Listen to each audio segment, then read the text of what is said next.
Assalamualaikum warahmatullahi wabarakatuh. Kami dari kelompok 7 akan mempresentasikan hasil diskusi dari kelompok kami yang berjudul pengolahan hasil tes. Perkenalkan, nama saya Rin Fitriani, NPM saya 1918723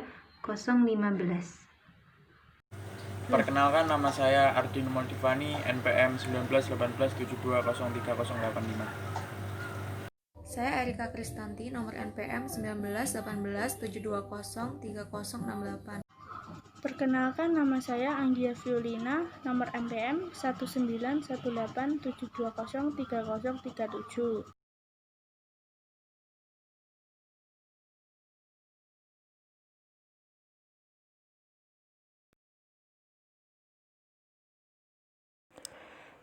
Teknik pengolahan hasil tes.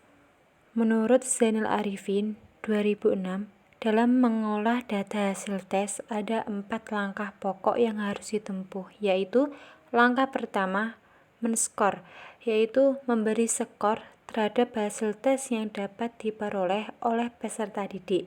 Untuk memperoleh skor mentah diperlukan 3 jenis alat bantu, yaitu kunci jawaban, kunci scoring, dan pedoman konversi.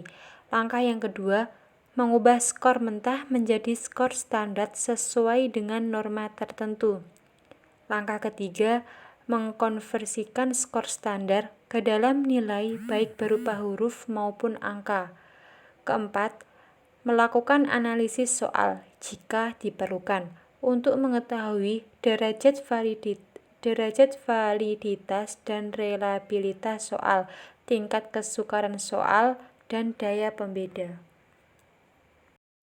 Begitu juga ketika melakukan tes domain afektif dan psikomotor peserta didik, karena harus ditentukan ukuran-ukuran sikap dan pilihan tindakan dari peserta didik dalam menguasai kompetensi yang telah ditetapkan. Rumus penskoran yang digunakan bergantung pada bentuk soalnya, sedangkan bobot bergantung pada tingkat kesulitan. Sebagai misal sukar, sedang, dan mudah. Untuk lebih jelasnya, kami paparkan cara-cara pengolahan hasil evaluasi sebagai berikut. Cara memberi skor mentah untuk tes uraian. Yang A, dalam bentuk uraian, skor mentah dicari dengan menggunakan sistem bobot. Sistem bobot itu sendiri dibagi 2 cara, yaitu cara yang pertama, bobot dinyatakan dalam sistem skor maksimum sesuai dengan tingkat kesukarannya. Sebagai misal, untuk soal yang mudah, skor maksimumnya adalah 6. Untuk skor yang sedang, skor maksimumnya 7. Dan untuk skor yang tergolong sulit diberi skor maksimum 10. Dengan demikian, ketika menggunakan cara ini, peserta didik tidak mungkin mendapatkan skor 10. Contoh pertama, seorang peserta didik diberi 3 soal dalam bentuk uraian. Setiap soal diberi skor X maksimum dalam rentang 1 sampai 10 sesuai dengan kualitas peserta didik. Tabel 1. Perhitungan skor dengan sistem bobot pertama sebagai berikut.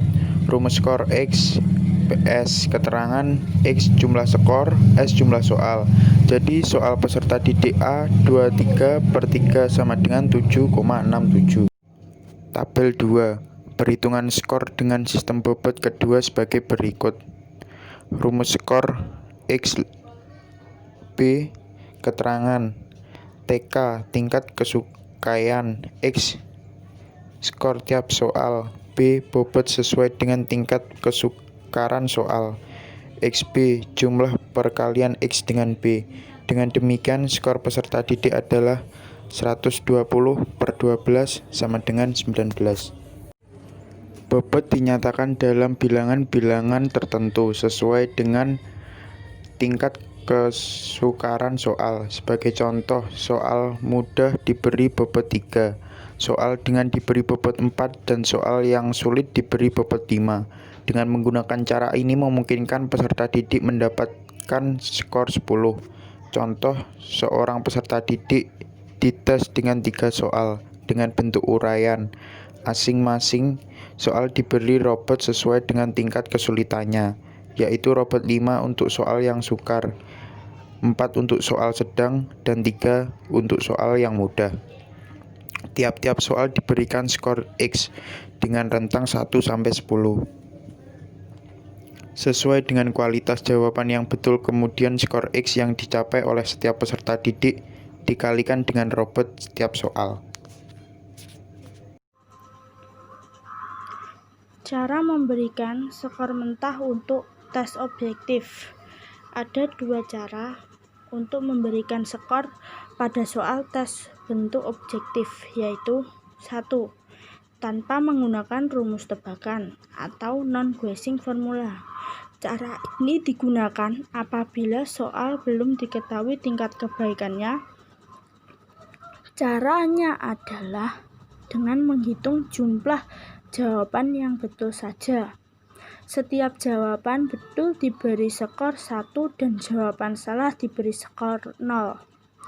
Jadi, skor sama dengan jumlah jawaban yang betul. Menggunakan rumus tebakan atau guessing formula. Rumus ini digunakan apabila soal-soal tes itu sudah pernah diuji cobakan dan dilaksanakan sehingga dapat diketahui tingkat kebenarannya. Adapun rumus-rumus tebakan tersebut adalah A. Untuk item yang benar salah, true atau false. B. Untuk item bentuk pilihan ganda atau multiple choice. C. Untuk soal bentuk menjodohkan atau matching. D. Untuk soal bentuk jawaban singkat atau short answer dan melengkapi completion. Yang kedua, skor total atau total score. Skor total adalah jumlah skor yang diperoleh dari seluruh bentuk soal setelah diolah dengan rumus tebakan guessing formula. Ketika misalnya mengambil contoh di atas, maka skor total siswa adalah 20 ditambah 60 ditambah 5 ditambah 7 sama dengan 38. Skor ini merupakan skor mentah atau raw score. Langkah selanjutnya adalah mengolah skor mentah tersebut menjadi nilai-nilai jadi. Yang ketiga adalah konversi skor. Konversi skor adalah proses transformasi skor mentah yang dicapai peserta didik ke dalam skor terjabar atau skor standar untuk menetapkan nilai hasil belajar yang telah diperoleh, yang secara tradisional seringkali guru menggunakan rumus sebagai berikut. Nilai sama dengan X10 atau skala 0 sampai 10 XS. Keterangan X sama dengan jumlah skor mentah, S sama dengan jumlah soal. Selanjutnya, cara memberi skor untuk skala sikap. Data penilaian sikap itu bersumber dari catatan harian peserta didik berdasarkan pengamatan atau observasi para evaluator.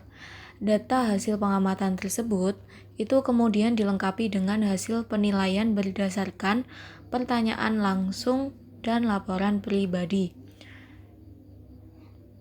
Yang kelima, cara memberi skor untuk domain psikomotor. Dalam domain psikomotor yang diukur adalah penampilan dan kinerja. Untuk mengukurnya dapat dilakukan dengan cara menggunakan tes tindakan melalui simulasi untuk kerja atau tes identifikasi. Salah satu instrumen yang dapat digunakan adalah skala penilaian yang terentang dari sangat baik, yaitu skor 5, baik skornya 4, cukup baik skornya 3, kurang baik itu skornya 2, sampai pada hasil tidak baik itu skornya 1. Yang keenam, pengolahan data hasil tes PAP dan PAN. Penilaian acuan patokan atau disebut dengan PAP itu pendekatan ini dititik beratkan pada apa yang dapat dilakukan oleh peserta didik. Dapat pula dikatakan penilaian ini dititik beratkan pada kemampuan-kemampuan apa yang telah dicapai oleh peserta didik sesudah menyelesaikan satu bagian kecil dari suatu keseluruhan program. Yang selanjutnya ini ada penilaian acuan norma atau disebut dengan PAN. Tujuan penilaian acuan norma ini adalah untuk membedakan peserta didik atas kelompok-kelompok tingkat kemampuan mulai dari yang terendah sampai dengan yang tertinggi. Secara ideal, pendistribusian tingkat kemampuan dalam satu kelompok menggambarkan suatu kurva normal. Sekian presentasi dari kelompok kami. Semoga bermanfaat bagi teman-teman semua. Apabila ada kesalahan, kami mohon maaf yang sebesar-besarnya. Akhirul kalam, Assalamualaikum warahmatullahi wabarakatuh.